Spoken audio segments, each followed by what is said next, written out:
Hello, We faithful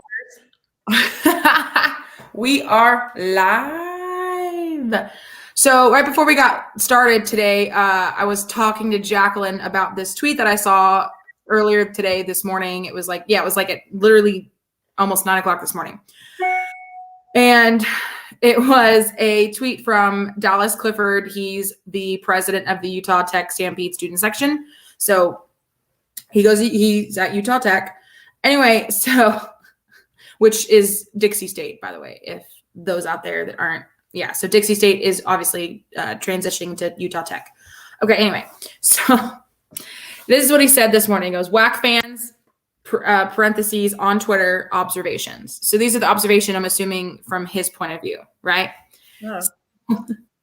He said, Seattle, meaning Seattle U, it's Kyle and members of their program. So that's who he observes.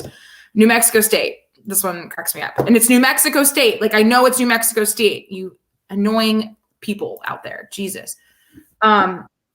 Hate when things aren't done their way. He said it, not me. He said it, not me. Sam Houston. At catfans.com and Savion Flag. There you go. UVU. Kyle and only Kyle. Which is facts. SFA. Follow Pardon Me, Alex, and you'll understand.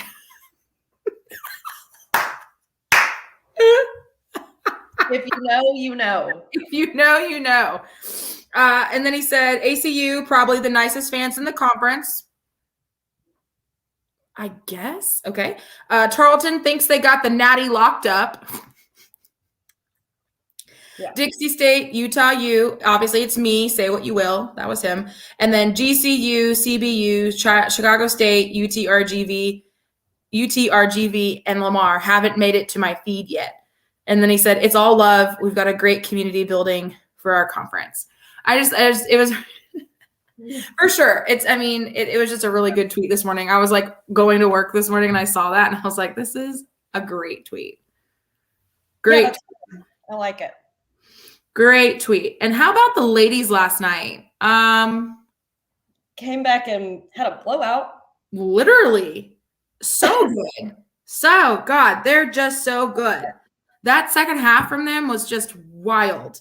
Loved it. Love it. Love to see it. See it. Beautiful. Beautiful. I know, right? Love to see it. Also, one other really random sport note. Our esports team. Totally didn't know we had an esports team. I didn't know either. Yeah, so they just won over Texas A&M University San Antonio. Their varsity Overwatch team won 3-0. So good job, Lumberjack Esports. Again, didn't know that was a thing. Did not. So here we are in the 21st century with esports. That's fun. It's fun, completely. Love it. Great. Wonderful. Beautiful. Here for it all. Anyway, so those were my small little noticeable things that were on the Twitter sphere this morning. Yeah. Anywho, man, second whack after dark game. Still don't like the late start. Still don't like it. I know, but you know what? It's all good. So, hey, you know what? Better late than never. Let's talk about it. Let's get started. Go.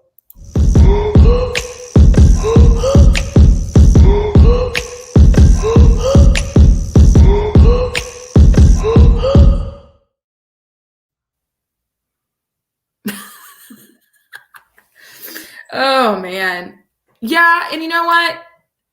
Like I said, I'm used to the whole West Coast game schedule because of the Astros. It doesn't make it any easier, though. It really doesn't. But at least this was on a Saturday, and I was watching the game with my brother and his wife, so my sister-in-law, and two of my brother's good friends that always come over to his man cave / bar, neighborhood bar in his garage.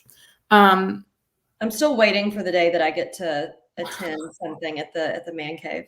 Can I just tell you this right now? Every time I come home, I go home, I go see my brother. All of his friends, they don't give a shit about me. They just want to meet you.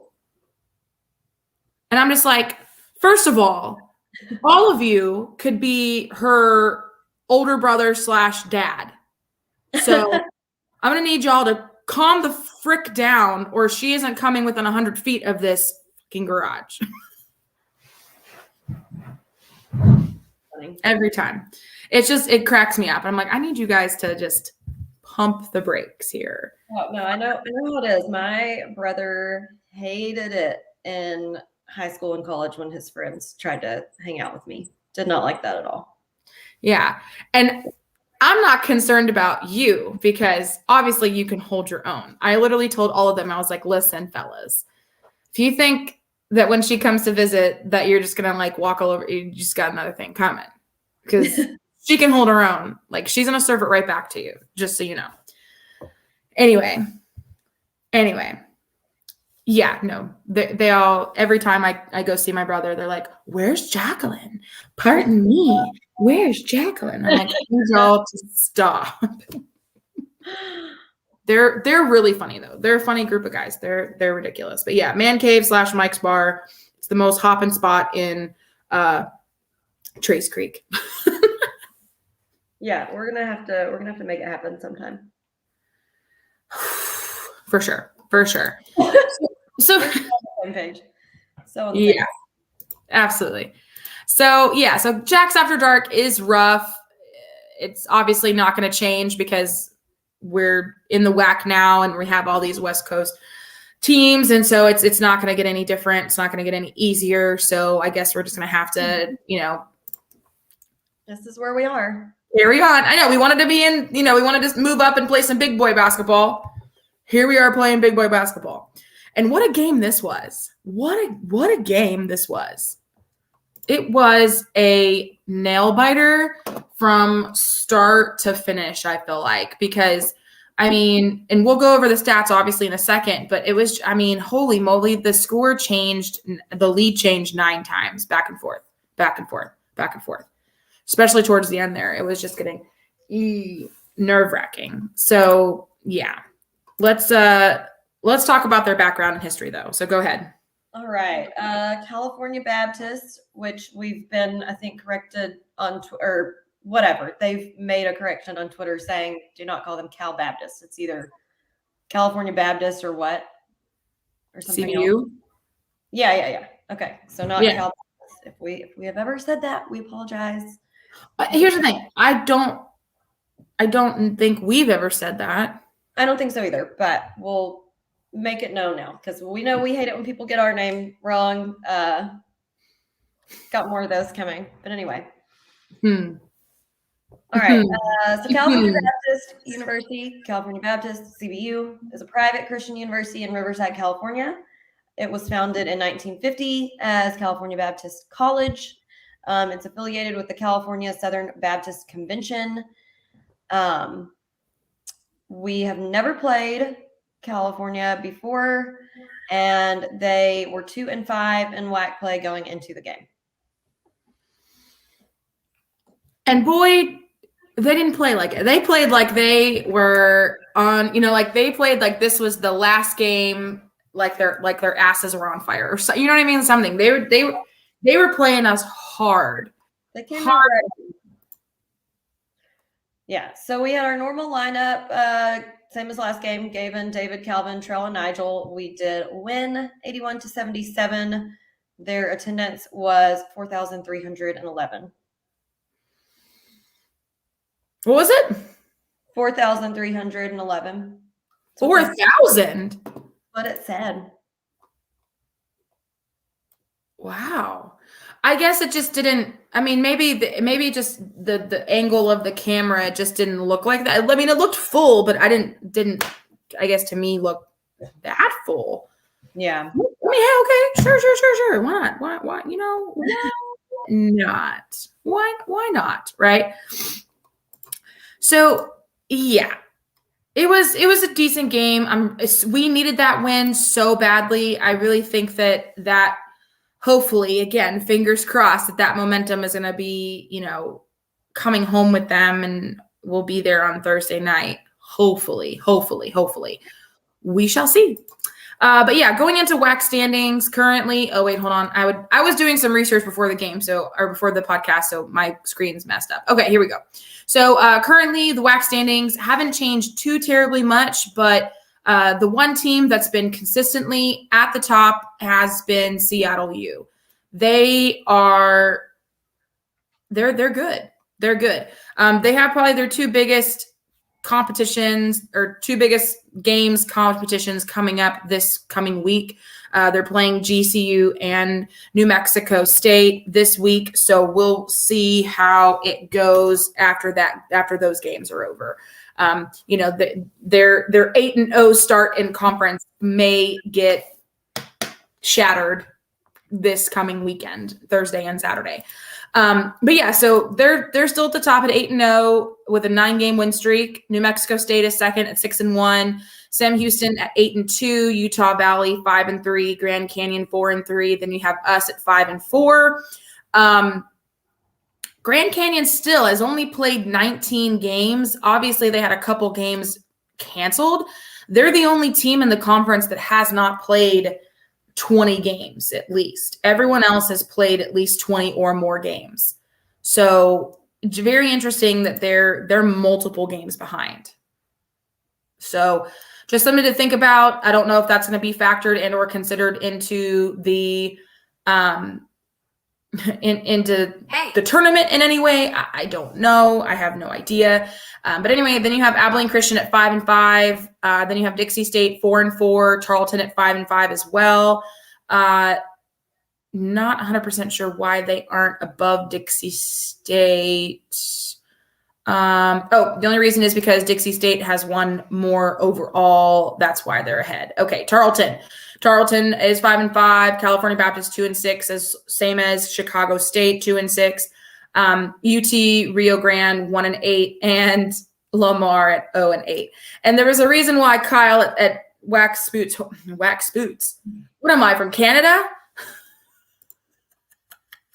There's a reason why Kyle tweeted earlier saying that the UT RGV and the Lamar game is probably the biggest game of the week. And it's mainly because of that reason, because they are literally 1-8 and 0-8. And so it's almost a battle and a race to see who is the one team that's going to be left out of Vegas, to be fair. Because there's two teams that are not eligible for Vegas, and I believe that's Tarleton and Utah Valley, or it's either Tarleton or Utah. I do not remember. There's two teams. Tarleton for sure is one. Don't know the other specifically. But yeah. Anyway, so that's what the current standings are. That Lamar game is going to be very, very interesting. I do feel for Lamar because they've had many, many issues all throughout the season with COVID and injuries. And so, I mean, they're struggling, and, I do feel bad for them because I do think that they could have a really, really good team if they were just healthy. But anyway, it's going to happen. And unfortunately, that's just how the cookie crumbles, I guess. So Cat fans would like to know, SFA, follow Pardon Me, Alex, and you'll understand what's that mean. We're hoping that it's a positive thing, to be fair. I mean, it's all subjective. Listen, we're not going to be everybody's cup of tea. Not trying to be. No, never wanted to be. Honestly, I prefer for some hate. We didn't start this podcast to be everybody's favorite. We just didn't. It's just we started it for us, and we started it for us. Fuck it. We started it for us. So anyway, it doesn't matter. Yeah. So Jacqueline, take it away, baby girl. All right, Sean Kennedy, your stat section. Field goal percentage, we were up to 49.2%, which makes me really happy. Yeah.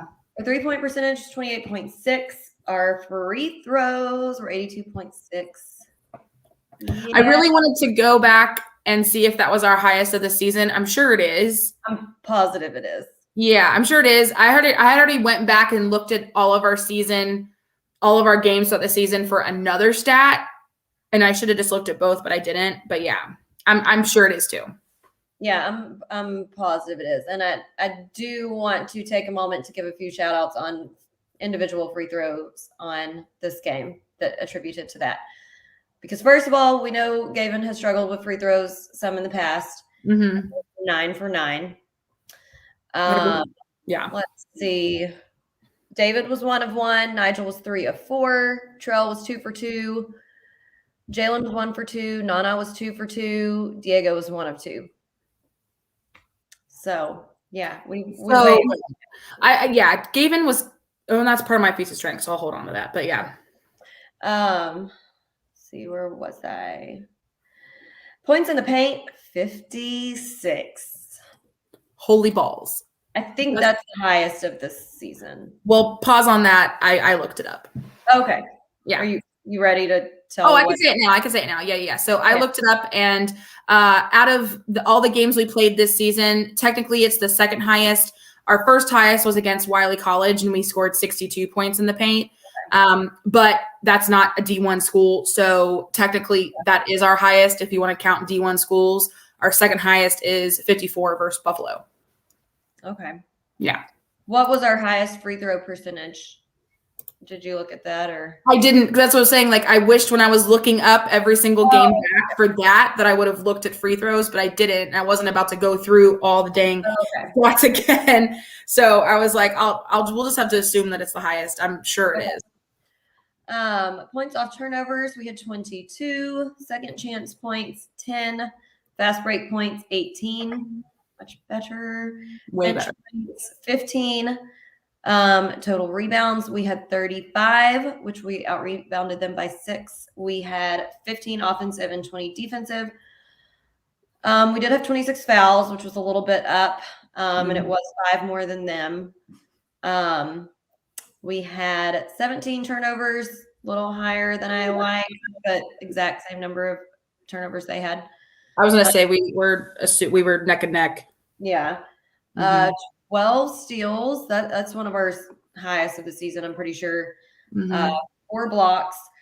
So our game leaders blowing it out of the water. I know they said this was his season high, but I feel like it's probably his career high as well. Could be wrong, but I think it is. Gavin with 37 points, 5 rebounds and 2 assists. Calvin with 12 points, 4 rebounds, 3 blocks and 2 steals. David with 10 points, 1 rebound, 2 assists, 2 steals. And Day with 8 points, 12 rebounds, 1 assist and 2 steals. Day almost got a double-double there, man. So close. He did. I was about to say that a second ago. He almost got a double-double. I had figured during the game, I was like, man, he is so close to a double-double. Like, he's playing lights out right now, and I was really hoping he would get it. But obviously, when I checked the stats, it wasn't there. But so close. So close. So good. I know. I mean, this game was wild, man. I cannot wait to talk more about the positives and a few of the negatives. But, yeah, just a wild game. But quickly, this is what I did with my pre-podcast time when I got home from work today, other than, getting into my comfy clothes. Is I wanted to check and see, because we talked about this a few times a couple episodes ago, and I think the last episode, when I wanted to see what our percentages were stat-wise compared to last year. And I wasn't able to go back and see exactly what our cumulative stats were up to this point last year. They don't really have stats like that. They just have game by game. So I just figured, I'll just go and see what our ending totals were for stats for last year and just compare it to where we are currently. Just for, again, comparison purposes. So hopefully by the end of the year, we'll either be, the same or at least improved. But there's a lot of areas where we, at the moment, compared to last year at the end of the season, I mean, we're down, which is, we still have more games to go, but okay. So field goal percentage last year, our ending, again, this is all at the end of the season. We were at 52% for the whole season. This year, right now at this point, we're at 46. Not far off. Not far off. So we still have games left again. So, we're down, but hopefully that'll rise up by the end of the season. 3-point percentage. Some of these are almost dead on from last year. So 3-point percentage, last year was 33.7. This year is 33.8. Wow. About the same. Yeah. Last year, our free throw percentage was 68%. This year, 68%. That one shocked me. Next one, blocks. These are all per game. Blocks 3.5 per game last year. This year, 4.5 per game. So one more block per game so far, which is good. Yeah, good improvement. Steals per game. This one it's not far off, but we are down. Last year, at the end of the season, we were 9.5 per game. This year, 8.9. Rebounds. 35.8 per game last year. This year, 35.8 per game. The exact same for rebounds. That's so cool. That one, again, wild. Assists. This one we're down as well. 15.8 last year per game. This year, 14.9 per game. Again, when we're off, we're not off by much. Yeah. We still have games left, so fingers crossed we can improve upon this total. Turnovers. How do you think we're doing so far, turnovers, compared to last year? I think we're higher. Last year, per game, 16.6 per game average. This year, 16.5. Did you think we were this dead exact same? I was shocked. Shocked. I literally closed my eyes and I was like, I don't even want to look at the turnovers right now. But I'm shocked. So at this point last year, or this year to this point, we had 16.5 per game. We are literally 0.1 smidge lower than we were the whole of last. I'm just shocked. Really am. Me too.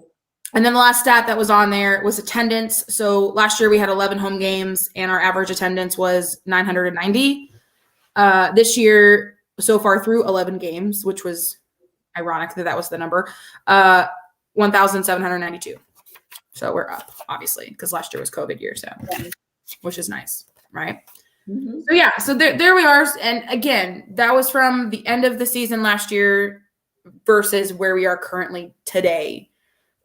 So there's still some games left. There's still some time left to make up some of those points and those percentages and things like that, to hopefully have some improving in some areas. But yeah, it's just wild that some of those stats are spot on the exact same. So anyway. That is wild. Mm-hmm. I thought so too. So anyway, let's roll right into our feats of strength. So the first one, yeah, I wrote down literally points in paint, the pips, holy shit. Highest of the season, minus that Wiley College game at 56. Wow. Woo wee woo. What? Wow. And I mean, I'm not surprised because we were in the paint like absolute gangbusters. I mean, comparing it to what their points in the paint were, I mean, they had 22 points in the paint. 22. Like we had twice more than double. Mm-hmm. Mm-hmm. Way more than double. Exactly. A few other things. I mean, and again, I was in my brother's man cave watching this, so trying to write points or trying to write notes was very difficult because we had 3 TVs going. We had my brother's man cave / sports bar is literally the best bar in a 10-mile radius, I feel like, in the Woodlands. Just going to throw this out there. So he has 3 TVs in his garage. One had our game on it. The other had Jackass on it. We were watching clips from it was me and my brother, my mom, my dad, my nephew, and then two of my brother's friends, and then his wife, Beth. And we were all watching the game on one TV, clips from past Jackasses on this TV because Zach wanted to show mom clips of Jackass so that she would like laugh and stuff. And then on the TV behind us, we had the GCU Mexico game on, New Mexico State game.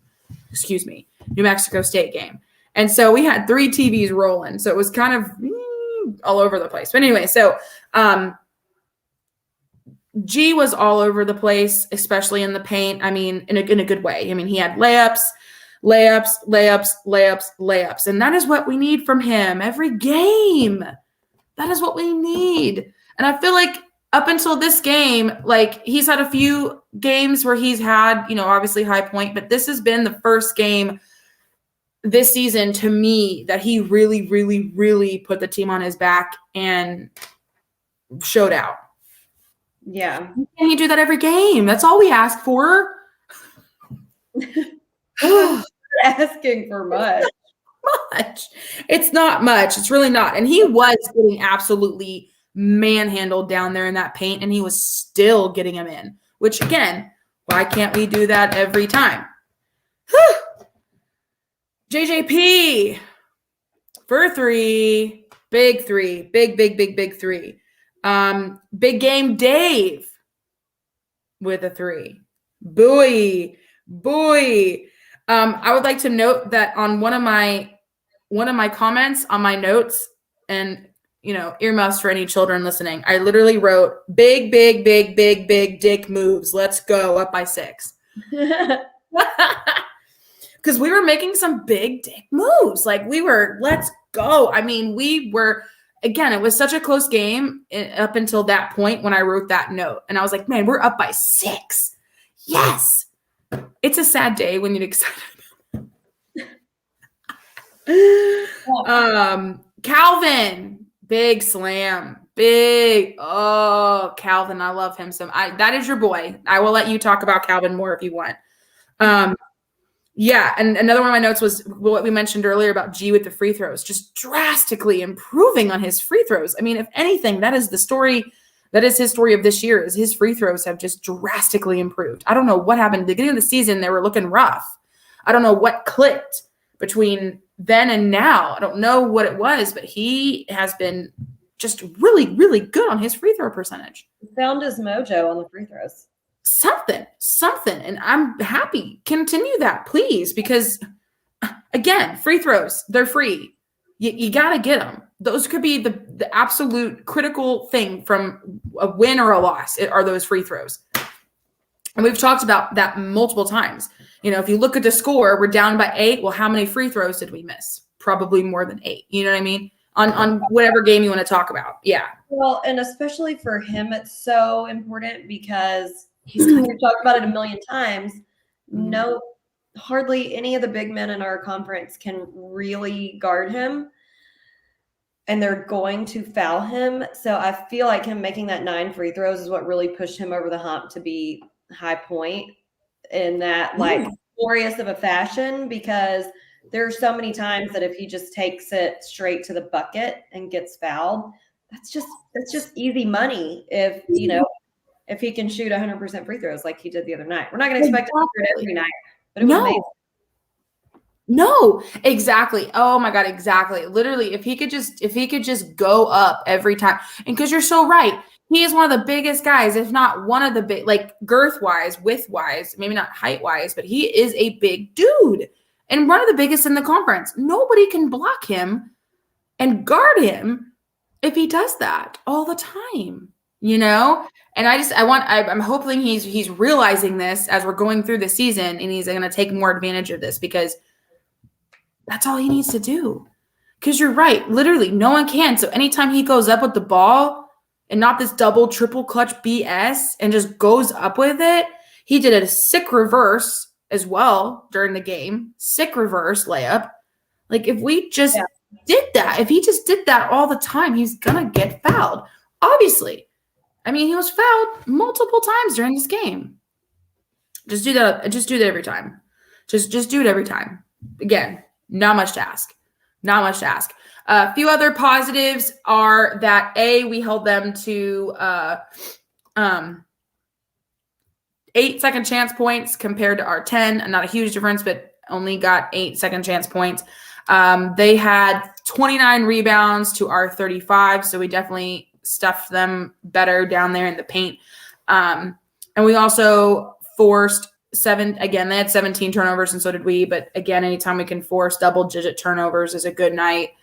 And then obviously the big ones for me too were those 2 tech fouls on them as well. One team one and one on specifically Daniel Akin. So great night all around, both on the court and getting that one tech. That was a team tech. I mean, they literally called it on the bench. Wish I knew what that was said. No, I wanted to know so bad. I would love to know what happened and what was said.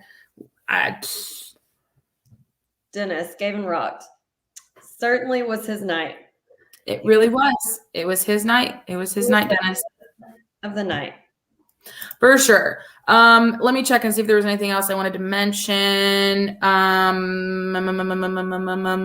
Another big thing too was that Trey Armstrong. He wasn't their high point. He was second highest point with 16 points, but his shooting wasn't the best. The only thing that was really good was his free throws. His 3-pointers were 2 of 9, and his field goals were 3 of 14.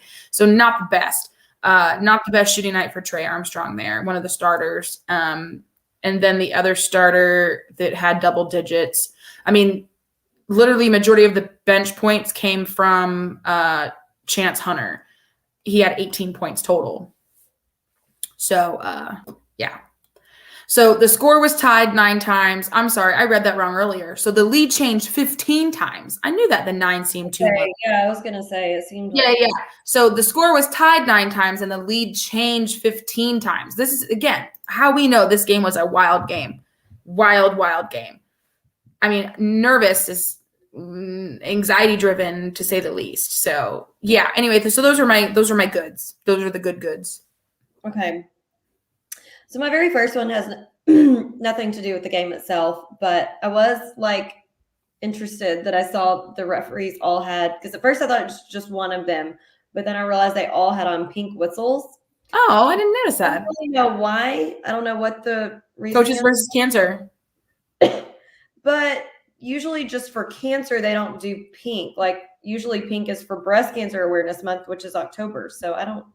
But know. While we were watching the Jacks game, before we turned on Jackass, we had on the A&M game, and they had on pink jerseys. So I don't know. Maybe each year they pick a different cancer for the coaches versus cancer, Potentially, yeah. But yeah, anyways, I thought that was interesting. So obviously, first and foremost, Gavin, our player of the night there. But another note I do want to make on that is that we had some great assist work to Gavin for those points in the paint all across the board. And that's like I have mentioned a billion times, like when we've talked about the walk up and Pinckney conversation. Yes. You gotta have, it's like you can't have the chicken before the egg or whatever. Or I guess that's not a good comparison because but you know what I mean. You can't have the points in the paint if you don't have a guard giving an assist to get those points in the paint. So completely. Yeah. So I just thought it was a great overall effort. There were a lot of great assists in there to him. I mean, case in point, 18 assists. I mean, Jalen had 6, Calvin had 4. Great night with assists. I mean, that 6 from Jalen is just big. A lot. That's a lot. Okay, Day with the rebounds. Oh my gosh, 12 rebounds. He's such a good rebounder, and I love to see it. He is. He also had some great pick and roll moves to the bucket. Amazing. Okay, so I made my note on this game of what was getting me confused yesterday when we were talking about their individual stats. But they did mention during this game, the announcers did, that he's 3rd overall in the WAC on field goal percentage. So I guess it's Gavin, then someone else, then Day. Because wasn't he 2nd on our team field goal percentage? I believe so. Yeah. Yeah. It's been a day. I forgot already. But yeah. That makes sense. I'm trying. What did you just say, man? That sparked some. Or the rebounds or the pick and roll moves. The rebounds, because half of those rebounds are his own shot too. Like when he gets those offensive rebounds, he's following his shot and getting his own offensive rebound to try and get the putback. He is so good at that. He does do that quite a lot. Almost any time that he misses a shot, which is not often because he has such a high field goal percentage, but almost any time he misses a shot, he's the one getting the rebound. Or at least in contention for it. He's I will say, I think a good part of that is since his field goal percentage is so high, I think that he has a really good feel right on release of if it's going in or not. And if he feels the tiniest bit that it's off, he's crashing the boards immediately. Yeah, absolutely. So that's awesome. Calvin played so great this game, offense and defense. Y'all know we talked about it the last episode, whenever we talked about the individual stats. He played some great defense. He had 3 blocks and 2 steals. He had multiple dunks. Love to see it. Y'all, one of my favorite things to see in a game is a dunk. I mean, I know that might be a little bit like juvenile, but there's just nothing that gets you more hyped up than a good dunk. There's really not. Especially the one that Cal had where he literally, I believe wasn't he like getting the rebound and it bounced back or something, and he literally came out of absolute nowhere, just absolutely put everybody on post. Absolutely everyone. It was wild. Such a good freaking dunk. A great dunk or a really beautiful 3 are like pretty much the 2 most exciting things that can happen during a game to really like get you hyped up. So I'd love to see it. Like you said, JJP with that 3 to tie us right before halftime. Amazing. I feel like he really does come in clutch with his 3s. So that was nice. David had a great game. He had that 3, like you said. He had several fast breaks. He had an alley-oop to Calvin for one of his dunks. And then Calvin and David on that fast break after Day got the steal was an amazing play as well. So a little back and forth action. That's my list of strengths. Again, real good team effort that night. Very much so. It was needed. Yeah, again, Gavin had high point and he was just absolutely crushing it down there in the paint. But like you said, he wouldn't be down there crushing it in the paint if he didn't have good assists from the guards and setting him up with the right shot. And you know what I mean? So it was just a great, great, great effort. And that's what we want to see.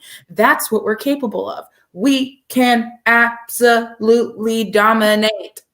Just got to do it. Yeah. Just do it, Mikey. You know what I mean? Just do it. So anyway, all right, let's move on to that section you love to hate. Here we go. With the airing of grievances. I got a lot of problems with you people.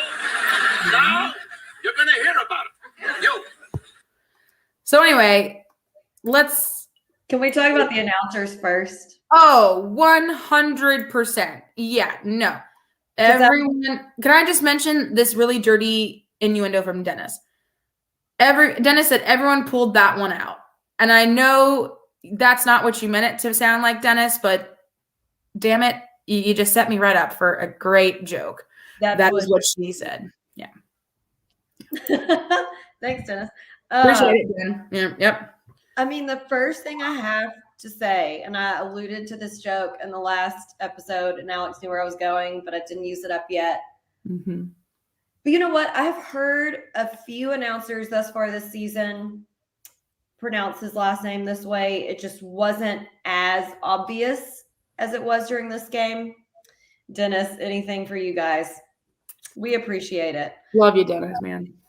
But yes, I've heard like a tilting of the pronunciation to this little variation, but it's never been so clear as it was in this game. But these announcers pronouncing Kinsmill, Kinsmeal was so weird. Egregious error. Kinsmeal. What is that? It's literally the easiest name. These announcers pronounced David Cackleries correctly, and then they're going to say Kinsmeal instead of Kinsmill. What? What is happening? I don't understand it. I really do not. I'm so confused. I have no answers for you on that. I-L, not M-E-A-L. I don't know how they got to that phonetic pronunciation.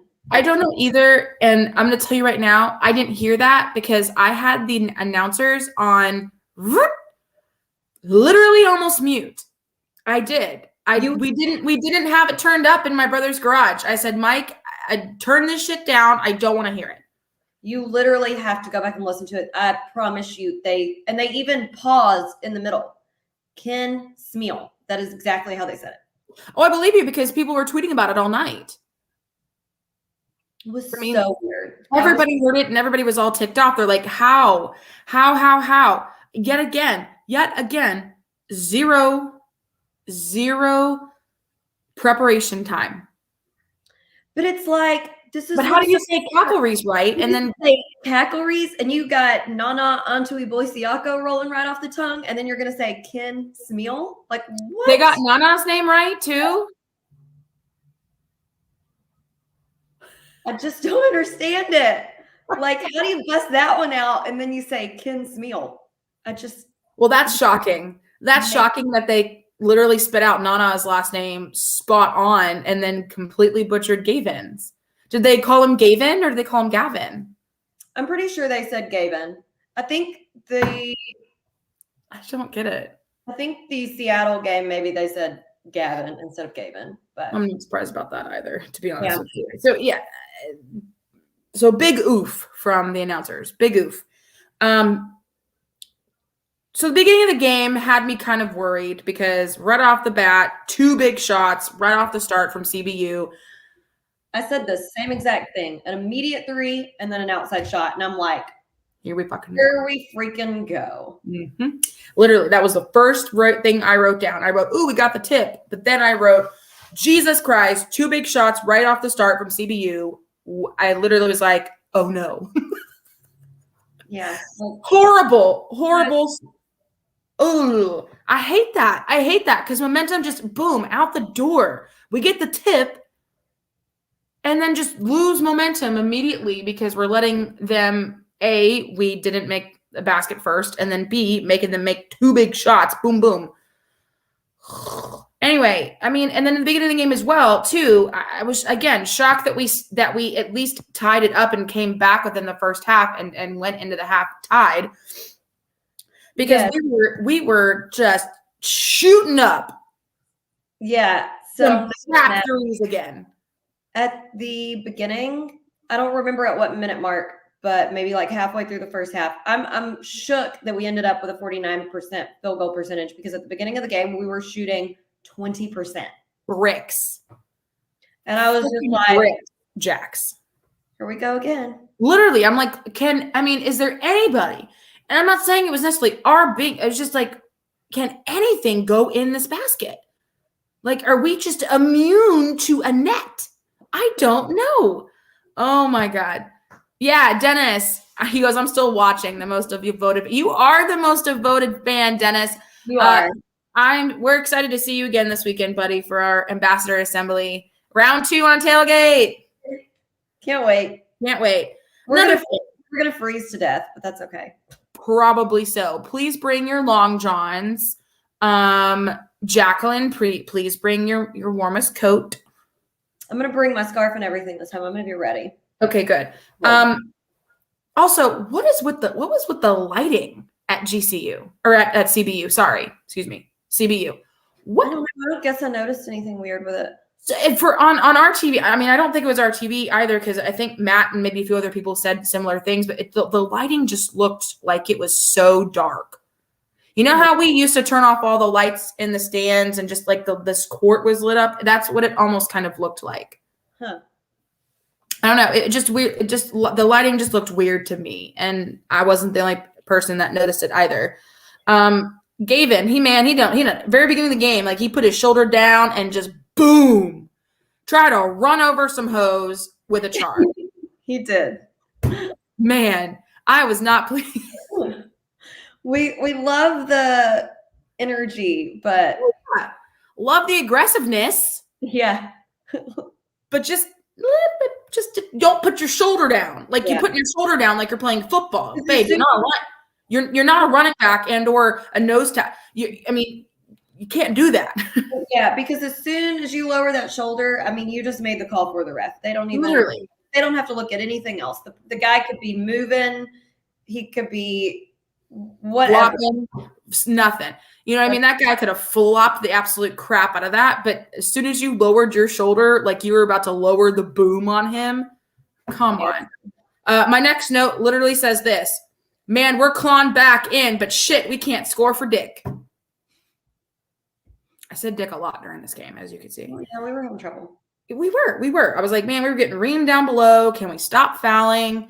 Just that very first half. Again, I was just shocked that we were able to, claw our way back in and tie it up at the half, because that first half was just not looking pretty, And when we went into the halftime tied, I was like, well, it was a load off. I felt really, really good at the half, because I was like, okay, like we're showing some fire, we're showing some spunk and some energy, but can we hold on? Because as we've seen throughout the season, it's been majority of the games, our second half has just not been great. There's only a few games, a handful maybe, where we've actually come out in the second half swinging. And I was really hoping this would be one of them. And it was, so it was good. It was really good in that respect. Let's see here. Yeah, I just kept writing, man, we're just committing too many fouls and having, a bunch of stupid turnovers. And then some of the passes into the lane and into the paint, Gavin could have had way more points, to be fair, because some of those passes into the paint to him just weren't the best. Not a lot, but there was a few that were just very egregious. I mean, literally right to a CBU player, out of bounds. I mean, you name it, it happened. But yeah, big battle of a game. And one other point, I think it was on the stats. The one, I mean, obviously the biggest hole that we're missing, and that's what she said joke as well. I mean, I just feel so bad for Trell, because I know he's trying, but I mean, 0 for 3, 0 for 2. At least he hit his free throws for his 2 points, but still. Yeah. I just feel so bad. And this is the only reason why it's a grievance, is it's a grievance to the world, because I'm just upset, because that boy has played so hard all season. And then to have a little stinger and hurt wrist, and it's literally crushing him to the point where he can't even, shoot his threes or even shoot a pull-up J successfully because of his stupid wrist. Oh, so frustrating. Not obviously it's frustrating for us, but I'm only sure it's frustrating for him. Oh man, just not the best. And then Nigel fouled out. Yeah. Not a fan of that. Got to clean that up. And then David was almost about to foul out. He had 4 fouls. Everyone else was in the 3s or the 1s or the 0 territory. So, I mean, I just wasn't pleased with the foul out there by Nigel. But what are you gonna do? Playing hard, playing like your ass is on fire. So appreciate the hustle, but man, we lost you for multiple games. We can't lose you for fouling out in a game. We just can't. Yeah, definitely don't want to at all. No, not at all. So that was about it for me. Yeah, it was too many fouls for me as well. Didn't like the slow start on the shooting, but thankfully we pulled it back up. So that was nice. I was really just so happy this game that we put forth such a good team effort and brought it back for a win. Me too. So I really am only going to have a few little grievances on things that just happened to us more than stuff that we did wrong. Right. First of all, why is David bleeding again? We literally talked about this in one of the last games. This boy always is bleeding. What are these people doing to our boy David? He has to have at least lost a pint of blood this season. We do not want him to bleed his own blood. Quit making him bleed his own blood. Him and Calvin, literally the biggest bleeders. And I did not see Calvin bleed this game, but listen, y'all almost smushed my man Calvin in that big ass dog pile, and I was not happy about it. There were like 5 people on top of him, and he's a little teeny tiny boy. Like he's a little skinny boy. You can do that. He's a lean dude. We don't need 5 people jumping on top of him. Like he's a little pole. He's not a big sturdy chubba wubba. Like he's a lean dude. So we don't want people jumping on him 5 at a time. Chubba wubba. Limit to 1 person at a time jumping on our dude Calvin. Okay. for future references. The only person that's jumping on, I'm just kidding. That was a joke. No. No. Okay, and my last little grievance, this is something that we do, and it's not a big grievance. It's just something that frustrates me because it's not efficient. But when someone is coming up and setting a screen for you, and then you dribble the opposite direction of the screen, I'm just like, you just made this man waste his time on coming up here and setting a screen for you, and then you're going to dribble the opposite direction. So now you end up with 2 defenders on you instead of no defenders. Like, just, and when you see it coming, I mean, I just don't get it. That's what she said. But yes, I don't like that. I know. I saw that as well, and I knew I saw you're going to come up and talk about that so I was going to let you handle that. But it's just those little tiny things, you know? And again, we're being hypercritical because we're watching the game and we're watching it and we could see it all happen. And so we're making these notes about it. But when you look at it, the big picture, it was a good team win. It's a great team win. I was so thrilled with it. Oh, me too. Like, I was nervous going into that game because just wasn't sure. Yeah, CBU hadn't won many games in conference, really at all. And so I was just like, but you never know, because yet again, I feel like every game against us is everyone's like big game, you know, it's like, ugh. And so, I mean, everybody wants to beat us. That's just, I mean, obviously everybody wants to win it. Everybody wants to win, duh. But I feel like every time we play a team, it's like, ooh, yeah, we're their big game. That's just, again, the way the cookie crumbles. So just please as punch, we came out of a looked like hostile territory with the win. And so that's what makes me so nervous about if it was that big of a battle against CBU and their student section was okay. I'm just nervous as all get out for the GCU and New Mexico games. Me too. Anyway, we'll get there. We'll get through it. Anyway, so one word to describe the entire game analysis. Jacqueline, go. Mine was thrilled. I was thrilled. It was a nice spread out effort, success, win. Glad we got the dub. We did it. For sure. I agree with your assessment there. I like how you said spread out. I mean, you had 3 players in double digits with another with 12 rebounds. I mean, it was very, very well spread out. I agree. So my word was comeback. Absolutely a comeback game. Needed it 100%. Couldn't go on a road trip and lose 2 in a row. That would be disastrous, coming home with zero mojo and juice. I'm all about juice. We got to be juiced up, especially when coming home and playing another team that's ahead of us in the standings. I mean, we got to get a win versus Utah Valley. Got to get a win. So I'm glad that we were able to do that and come back to the Sawmill on Thursday with that win under our belt and with that good team win. It was a good comeback. We needed that pickup after that just wildly ridiculous showing in Seattle. It wasn't a horrible showing, but it wasn't the best either, which we had, talked about. Yeah. So, yeah, definitely needed that. So I was very, very pleased about that as well. So good comeback. All right. So cool. Big weekend coming up in Nacogdoches.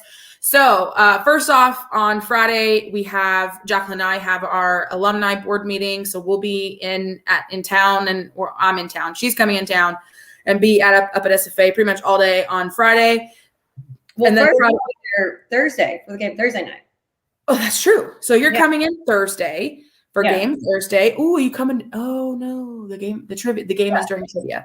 So first we have the game Thursday night at home. I can't believe I just flipped over that. 6:30. Student appreciation, free pizza for you guys. Come out, have a slice, cheer for the Jacks. Have a slice or 3. That'd be great. Wonderful. Student appreciation, because we do appreciate you. We just need to come out more. Yeah. Thursday night, home game, 6:30, Utah Valley. Friday, board meeting all day. Friday night, Ambassador Assembly, meet up at Pints in the Pines at the brewery.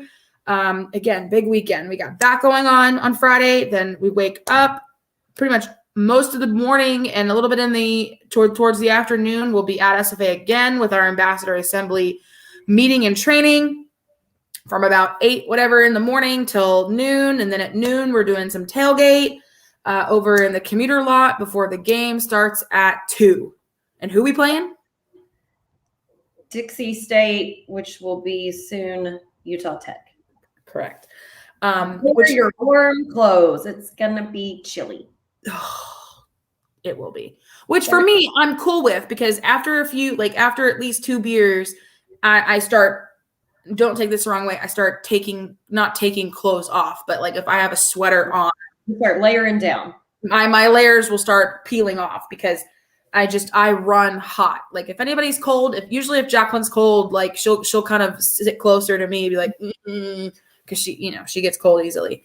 Because I just radiate heat. Radiate heat. For my right now, Saturday the low is 23. Wait, during the day?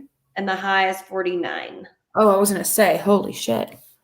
So I don't know exactly what it'll be at noon, but probably. Okay.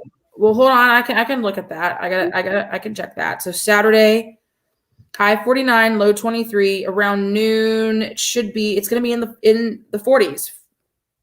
Yeah, like probably 11 o'clock it's 40, at 1 o'clock it's 45. Yeah. But the sun will be out though. Yeah. At the moment, it's gonna be mostly sunny. So that is the saving grace. If it was overcast and no sun, oh boy. Yeah. It'd be 49, but feels like 25. It's probably what it would feel like.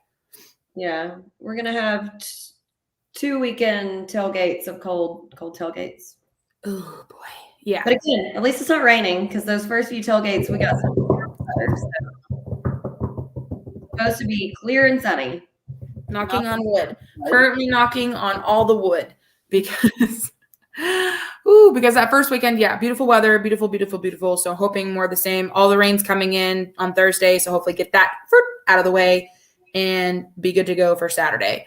So yeah, it's gonna be a great weekend, another fun, exciting weekend. Also on Sunday, our friend's band is playing at the brewery for their little practice session. Huffy and the Paintfish, a Hootie and the Blowfish cover band. We got 3 of our friends in this band, so yeah. we're I'm excited to watch them. I don't know if you were planning on staying or not. I may try to make a trip back because I really need to come back Saturday night. We'll see. We'll see what happens. Gotcha. Okay. Yeah. Yes. See what happens. See what happens. But anyway, so that's what's coming up. Exciting stuff coming up. Don't forget to continue to follow us on social media, Facebook, Insta, the Twitter sphere. We're all there. Also, all of our podcasts are streamed and you could watch them over again live on YouTube. So that's also an option as well. And of course, lastly, the thing we always mention, are those beautiful My Plates. So tired of seeing UT, A&M, Texas Tech. So tired of seeing all those ugly other color license plates on the road. You know what I don't see a lot of, and I'm very happy about it, is Sam Houston plates. I don't even know if they have a plate design. I've never seen one. Never seen one. Ha! Anyway, love to Cat fans. Where you at? Where you at, boy? Anyway, so always, as with everything, there should always be more SFA plates on the road. Always. So why not make it something easy to do? SFA makes great money on every plate you could buy. You could get a 1-year, 3-year, 5-year contract term. Even the 1-year background only, so it'll still have SFA on it in purple. 1-year term, it's $50. $50. That's chump change. Again, you don't go to Starbucks for a week or two. You know, maybe you don't eat out for a couple days, and there's your $50. Boom. Right there. And that's 1 year. You get a beautiful plate for 1 year. You can always renew it too. Lovely. You already got SFA plates? Cool. Great. Guess what? You can easily turn those in and get your same personalized message on the new SFA purple plate. It's easy. You just got to call customer service, $50, and boom, you get it directly shipped to your home. You don't like how much they are? I totally understand. Man, $500, $400, that might be a lot for you. We get it.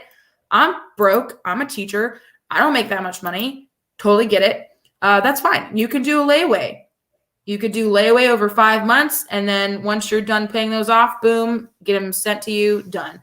Go to www.myplates.com/lumberjacks. You could also get a $50 rebate. Takes only a few minutes, and you will make Sean Kennedy a happy man. And you'll be contributing to SFA Athletics. Yeah, you will. I mean, SFA gets 95% of that fee when you renew. So if you renew a 5-year plate, SFA gets nearly $400 every time you renew that. It's just a really, really easy way to support the teams. All the teams, all athletics. It's not just for basketball. It's for all of athletics. All of them. So if you're sitting here thinking, well, I'm tired of all the big sports getting all the money. Wah, wah, wah. Get yourself some My Plates. Easy way to help. Goes into the general fund for SFA Athletics. Bingo. Exactly. So, man, oh man, excited for the games coming up, especially on Thursday and Saturday. Got to get used to the Thursday thing, which is wild because we have a Thursday game and then we turn around and then we have a Wednesday game coming up. Oh, the next week. Yeah. So I think we have a Thursday game this week. And then, hold on, let me pull up the schedule. Why do you want to be difficult? So we have a Thursday game this week. And then on, let's see here. February 16th is a Thursday game or a Wednesday game. Okay. So not next week, but the next. Right. So February 16th is a Wednesday game. And that's actually going to be Greek night. So that'll be a good game. And then the Sam Houston game is a Thursday here. I'm just seeing if there's any more Wednesday. And then there is a Wednesday game, but it's at New Mexico. So that's good. Yeah. Yeah. Everything else is going to be Thursday or Saturday. So either home or away, obviously. So good. I mean, we're coming down to the end of the season here, ladies and gentlemen. We have 1, 2, 3, 4, 5, 6, 7, 8, 9 more games left. Well, that's it. 9 more games, Jacqueline. And then off to Vegas. It's going to be here soon. Before you know it. Soon. Definitely. All right. Almost, it's a little bit after 7:30, so keeping it to an hour, at least an hour and 2 minutes. So again, we're excited for the weekend. We're excited if you're coming to the games this weekend, make sure you come over and say hello. If you're coming to the Ambassador Assembly, come over and say hello. You'll see us all weekend, our beautiful faces. And we're excited to see you. We hope you have a wonderful night. Stay warm, stay dry this week. Make sure you stay safe on the roads. And as always, man, some Jacks. With Alex and Jax. Adios, amigos.